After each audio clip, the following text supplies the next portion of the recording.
you love Mustang? Why did you specifically want to? So the reason I wanted to talk about it is because last week on the 17th of April, 2024. What time was it? At around 10 a.m. we were attending an event with Ford South Africa, and we were celebrating the 60-year anniversary of the Ford Mustang.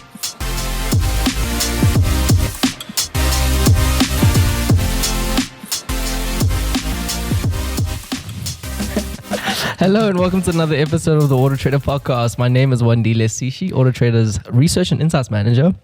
And I'm Ryno, a motoring content producer. See, today I'm the one who has like a different name because you guys always just come with like your own, sort of titles. So that's my usually like we're either motoring journalists or motoring content producers. One of the two. I'm going to hold you to that. We'll see if that changes in coming weeks. Anyways, moving right along, Ryno, we got 4 super... And engine builder, by the way. I didn't know it. We got 4 segments for you guys today. The first one being in the news, in which really we're just going to be unpacking a phenomenon that I think nobody's talking about enough, but more on that later. And then we're bringing in new segments, which I think has been really fun. It's called Are You Smarter Than a Journo? In the third segment, we're bringing back Say What, one of my favorite segments. And then, of course, we got Cars Made Easy, in which we'll be talking about what aquaplaning is. So cool. Let's move right along. So obviously, we've all seen the movie Ford vs. Ferrari. Yeah. And in South Africa, I mean, Ford is, we've seen Ford versus Toyota, Ford versus basically everyone. But I've been looking around, and I think there's a topic there in Ford versus South Africa as a whole, in my opinion. I mean, the brand has been around in South Africa for a long time. It won Car of the Year last year, and used Car of the Year in the Ford Ranger. So I thought maybe let's unpack and give a little bit of spotlight on this incredible sort of brand, an iconic brand that's been in South Africa for how many years now? It's been like... It's actually 100 years this year. 100 years this year. They're celebrating 100 years in South Africa this year. I think on the screen right now, we have an image of actually their first plant in 1924. And this is where they actually produced the Ford Model T here. So, I mean, so much history involved in Ford. It's insane. Like, you always sort of see the movies or whatever, and you see a Ford Model T. And you can't believe that we were making them as well. Like back in the... What was even happening in 1924? Like, what was the world doing? It's like... I think it was like that dead period after like wars or in between wars. Everything looked like this. Even in real life, it was like this. But yeah, like I was saying, Ford is an incredible history. There's something else that you wanted to speak about specifically was Mustang, right? But for anybody who wants context, so I'm going to go through some of the key highlights or milestones that they hit. 1930, they invested 2 million rand into a factory. This one. This is what 2 million rand will buy you in 1930. A lovely production facility. With tooling inside. With tooling and the works. That was a game changing. Like for the same price. This is what you get. As like a slightly premium car. Not even an M3. You could, you weigh it up. What's more powerful, an M3 or this Ford factory? So that will buy you that in 1930. And then in 45, obviously the war was happening at the time. And Ford was actually producing some vehicles for the war. Obviously, they were part of the Axis, the Axis forces rather. So that happened. And then 2003, they celebrated 100 years of Ford, but 80 years in South Africa. So, I mean, they've been around for a while. And then in 2022, everything's going solar. They went solar. And now I guess here we are. Yeah, they've got insanely big plants. They keep investing in their plants. And the Silverton plant in Pretoria, I mean, that is just like next level tech. They're almost self-sufficient with electricity. Like, it's insane. You must actually see it. I remember reading the news a few years ago. If I'm not mistaken, I think it was, in 2021, they invested 16 billion in that plant. A game-changing plant where they were actually producing the Raptor there, as well as some other, models and stuff. But like you're saying, they've just been investing from 2 million to 16 billion. So It's insane. They've done such a great job in terms of investing in just the automotive markets in South Africa. This is not a plug, by the way. Like, I think people might be like, yeah. It's not like we're being paid here. No. We're just appreciating this iconic brand that's really kind of spearheaded the South African automotive markets. But you love Mustang. Why did you specifically want to? So the reason I wanted to talk about it is because last week on the 17th of April, 2024. What time was it? At around 10 a.m. We were attending an event with Ford South Africa, and we were celebrating the 60-year anniversary of the Ford Mustang. Okay. Globally, not South Africa, right? Globally. So this is the 1965 Ford Mustang. It was showcased on the 17th of 1964. Oh, okay, I see. In New York. Yeah. And yeah, as you know, from there, it became an iconic, yeah.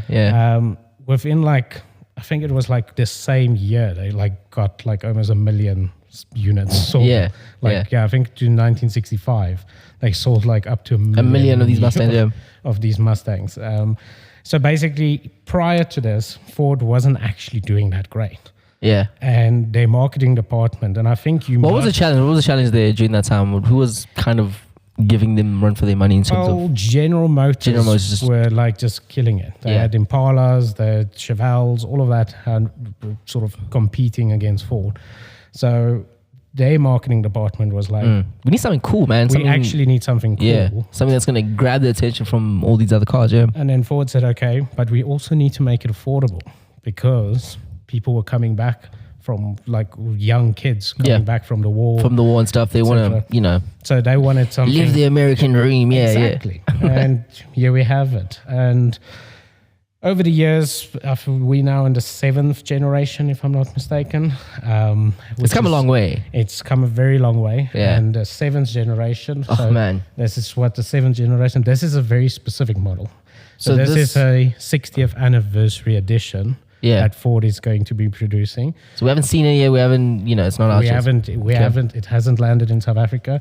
What's unique about it is got black badges and anniversary plaques around the car to sort of match what was happening in 1965. I mean, it does. In terms as a colorway, it looks very similar to kind of. You can see the OG. Yeah, you can see that it's definitely giving reference to that. So this might be landing pretty soon. Yeah. What might be landing even sooner is the Mustang Dark Horse. That's the one I'm most excited for. I've been following that one for a minute. So, traditionally, look at Jeepers Creepers. It's like a monster. I could have said something else there, but I'm going to go Jeepers Creepers. If you see that thing at night, you're going to It's a dark horse, yeah. It's a dark horse. Earlier Mustangs, I'm talking second, third generation Mustangs, even the fourth generation, it was a bit iffy because it was based on actual normal sedan cars. They just put a massive engine in front and had the long bonnet thing. These days, Ford Mustangs are built for purpose. These are sports cars. It's not just American muscle now. That's the thing. So these cars are not just straight line speed. Yeah. You can throw them around the corner. And they will stick. And so I'm quite excited. Some of our media colleagues have driven this in the US late last year. And from what we've been hearing, we're going to be getting one as well to drive. Well, please, Ford. Ford, if you're listening. So we should be getting one perhaps. At least go to the local introduction of it a little bit later this year. Do you know how many coming to South Africa at all? So I don't think there's any limitations on this or even allocations. I think it's if you have the money, it's like an M4 competition. Yeah. So if you've got the cash, you can get one. Yeah. Stunning car. Let's see what happens. I think we'll be following that story, for a while now. Yeah. Is that article up yet? Can people go and read up any information on that? So there's an article that I wrote on the 60th anniversary of Ford, where I also elaborate a little bit on some of these upcoming models. 100%. Moving on, Ryno. So we're starting a new segment called "Are You Smarter Than a Journo?" And this is we had this idea for a while now, but sometimes I get in arguments with all the journalists, and they always beat me Just Just they always sometimes. beat me. So I was like, you know what? I'm tired of this. I'm tired of getting bullied around the office. Let's see how smart you guys are. So I'm going to give you 60 seconds Okay. to answer a category. I didn't tell him what the questions are or what the category is. 60 seconds to answer as many sort of right answers for this category. Okay. And let's see how much you get. So I'm going to do a poll each week and make sure that we'll see which journo is the smartest. But most importantly, if you guys can get more answers than Ryno can, please engage with us. Tell us how many you got. And who knows, maybe every month we'll get somebody to come in and go up against the winning journo. I feel a lot of pressure here. You'll be fine, Ryno. Let me check my watch. Okay, so the category on brand, I want to see how many Ford models you can name. Wait. And go. Mustang, Puma, Territory, Cougar, Transit, Tornado, Fiesta, Focus,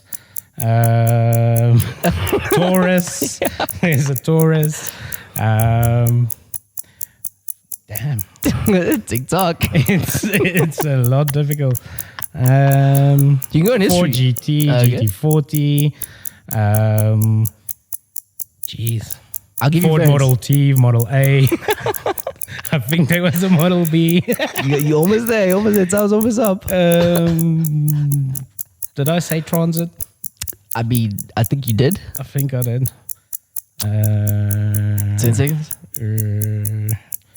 Okay, well that's as much as Time. Okay, perfect. I mean, that was really good. I tried it myself and I got not as much as you. But how many did you get? So I think it's more important that you guys tell us how many you got, and we'll see. Maybe you'll be top of the leaderboard. Now I'm like thinking of more. I'm like, oh, Sierra, Cortina. There's so many. Cortina, there's XR, Bantam. Escort. Damn Too it. late. Ranger. I missed one of the best-selling cars, and you literally just mentioned I just mentioned it. Yeah. Oh my goodness! Look, I think you did a great job. But let's see what happens. I think you did a decent. It's a nice way to start the segments with a nice light one, an easy one. I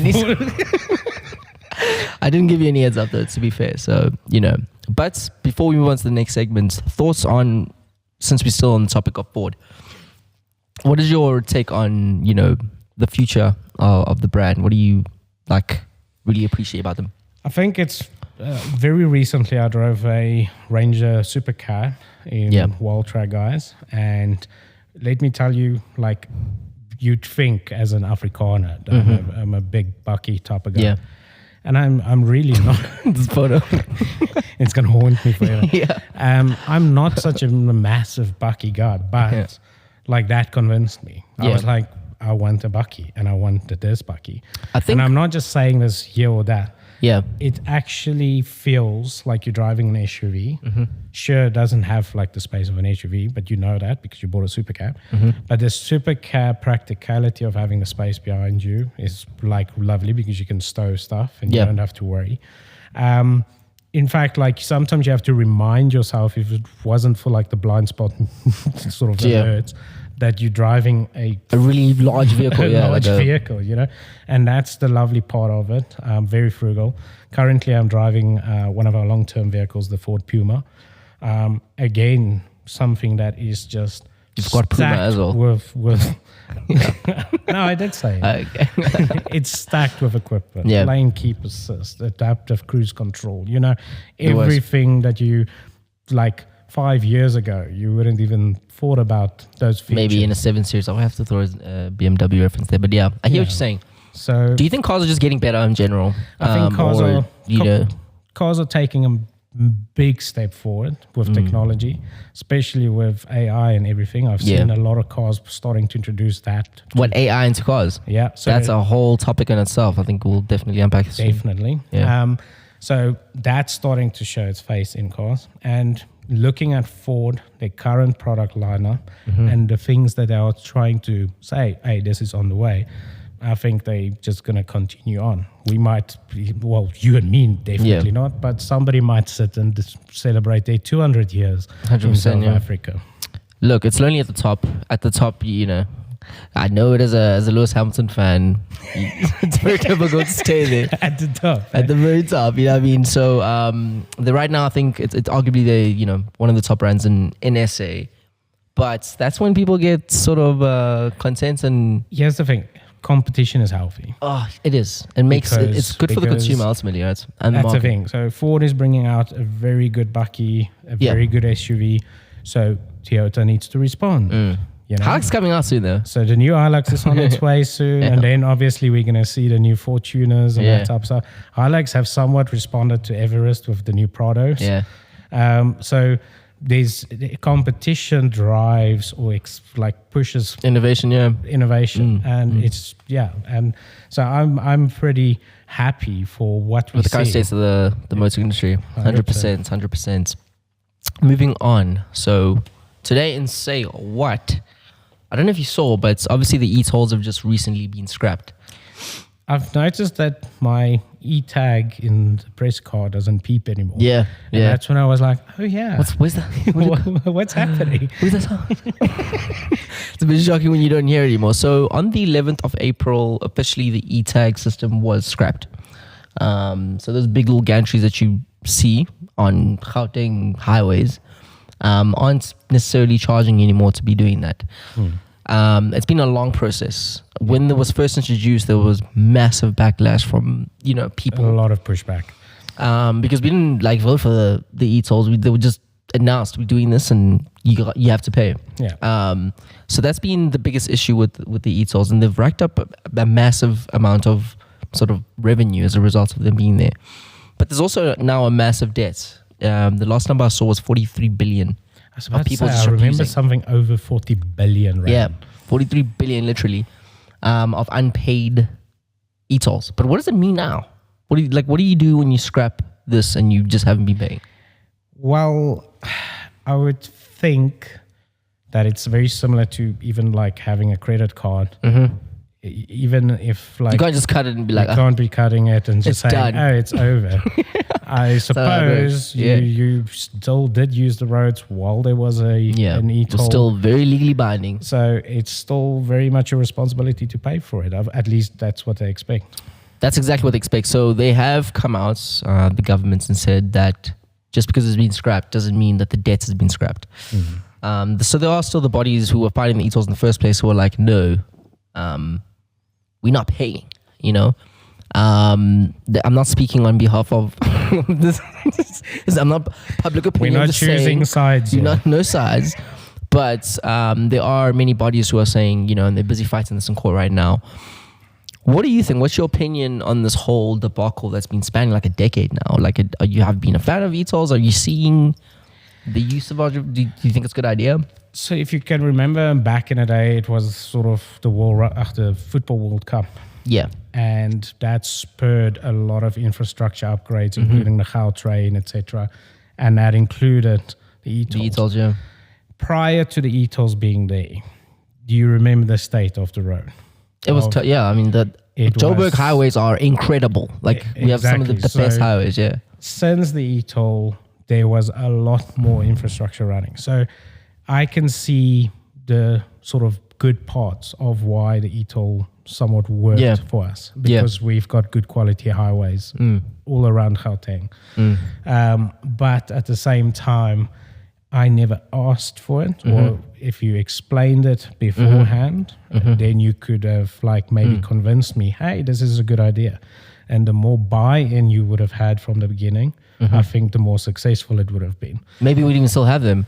You raised a really good point there. So I think a lot of people were not fighting the idea or what it's going to be used for, but more so there was no voting for it. It was just here's some e-tolls, And then secondly, a large portion of them being built up was sending money away out of South Africa. Switzerland, if I'm not Switzerland, a bunch of, all the stakeholders that built the infrastructure in the first place. That just went elsewhere. Instead of, sort of developing locally. It would have been a lot cheaper to do that. It would have taken a bit longer. Yes, of course. And better employment for But employment. And I think that really angered a lot of people. But let's see what happens next. I think they're going to turn it into average speed cameras. Of course. What else? No, we can't just, tear it down. I think we have to find a use for it. But I suppose it's saving us a lot of power now that they're not on the whole time. I mean, we haven't had load shedding in a while. Let's see what happens there. If you guys have any opinions on the story, how do you guys feel about the ESOLs? Tell us if you guys think they were a terrible idea. Maybe we completely missed the mark. Tell us what you guys think. Let's keep the conversation going. And last but not least, in our last segment called Cars Made Easy, you wrote a really interesting article about something that I actually experienced a few years ago. I was driving in Amarok, and I was taking an off-ramp. One of those off-ramps which I guess they go down. They dip a bit. They dip kind of, in a little circle. And it was raining, it was pouring, literally. So I'm going, everything's fine. All of a sudden, I lose all traction. I'm just sliding. And I was like, what do I do now? And I just remembered like Lightning McQueen, really. I was like... to turn right, turn left. So I'm like, what would Lightning McQueen do? And I'm turning the opposite direction. And fortunately, I wasn't going, too fast. So it didn't manage to catch its grip again. Yeah. And I had the biggest scare of my life because, there's rocks everywhere. And it was just a terrifying experience. I don't know if you've ever been through that. But for anybody who doesn't know what aquaplaning is, I thought maybe it's a good idea to go through what it is and what to do in that scenario. What do you do when you're losing traction? So basically, aquaplaning is when your wheels, the tires on your car, cannot disperse water quickly enough. So essentially, the tire and your car essentially starts floating on top of the water. Yeah. And that gives you the sensation of trying to control a car on ice almost, because you're literally just sliding around. There's no traction whatsoever. So in order to sort of countermeasure that, there's a couple of things that you can do on your own. As in, A, make sure that your tires are in good condition, that your tread level is in good condition. Make sure that your tire pressures are correct so that all the contact patch makes contact with the road. I think a lot of people forget that in a car, the only thing that's connecting you to the road is your tires. And it's very small patches. Exactly that. So once you're aquaplaning, there's literally nothing that's connecting you anymore. Momentum is just now in control. But in the case of, it's happening. Yeah. The idea is to not freak out. And I know it sounds like, your plane is going to crash. Just calm down. But breathe this air that we're going to give you. But the idea is that anything that you're going to do in terms of motion, if you're going to very erratically steer into or against the slide, what's going to happen is as soon as the car gets grip again, you're now moving in that new direction. You're moving in a new direction and you're upsetting all the motion and that can cause even bigger accidents. Yeah. So if you're going to steer into the direction you want it to go. So keep your wheels facing to where you want to go. Yeah. So that when you get grip, the car can straighten out and go back into that direction. Don't slam on the brakes. Yeah. Because if you slam on the brakes, what's happening? Your wheel locks up and then you're just sliding more. Now you're ice skating for real, But if you slowly and gently remove your foot off the accelerator and the car slows down ever so slightly, it will sink back into the water and it will gain and then you'll touch traction. The road again, And so it's all about staying calm and not doing any erratic things. Yeah. That's going to sort of save you in a situation. Look, sometimes the water is extremely deep. You were traveling at a very high speed. You are a passenger. And I think what I can say is try and brace, and maybe cover your face to make, not cover your face because the airbag might break your arms, but try and get yourself ready for impact, so to speak. But ultimately, if it's raining, just reduce your speed in general, just by a couple of kilometers. Prevention is better than cure, right? That's the thing. That's if you drive a little bit slower, your tires are in a good condition, it's at the pressure that it needs to be, and you're taking it easy, not making erratic movements while you're driving. 100%. You should be okay. You should be okay. 100%. Thank you for that, Ryno. If you want to check out that article, it is live on sites. And if you want to tell us about your aquaplaning stories, let us know. I think it will be interesting to see what everyone's been up to in terms of dealing I did with this. once. What happened to you? It's like, you remember the old Mazda 323 Sting? Yes, of course. Like the sedan one. Yeah. And me and my friend, My English teacher had one. me and my friend were driving and from Joburg to Pretoria, and we came also down. You know the big dips. Oh yeah. Heavy rain. We came down. Puddle. Very big puddle, and we just started spinning. Yeah. And at that stage, I didn't know too much, or as much as I know. Hadn't today. seen cars. Lightning McQueen. Yeah. But I almost like froze, and we literally just twirled cheapers. twice. Yeah. And landed like in the middle of the road, but standing dead still, because I would just Incoming cars, nothing. Nobody, everybody sort of Went around you. Yeah. went around us. So luckily nothing happened. Yeah. But It's now, a terrifying experience. but that's the thing. Once it happens once, You know, that's you- when you do the research. You're and like, what happened? How did exactly that. Thank you very much, Ryno. Thank you. And I guess that's the end of the show. If you guys liked the show, please don't forget to smash the like button, subscribe, and comment. Tell us what you guys think. What do you guys want to talk about next? Yeah. We'll see you guys next week. Cool. Thanks, Wandi. Thank you.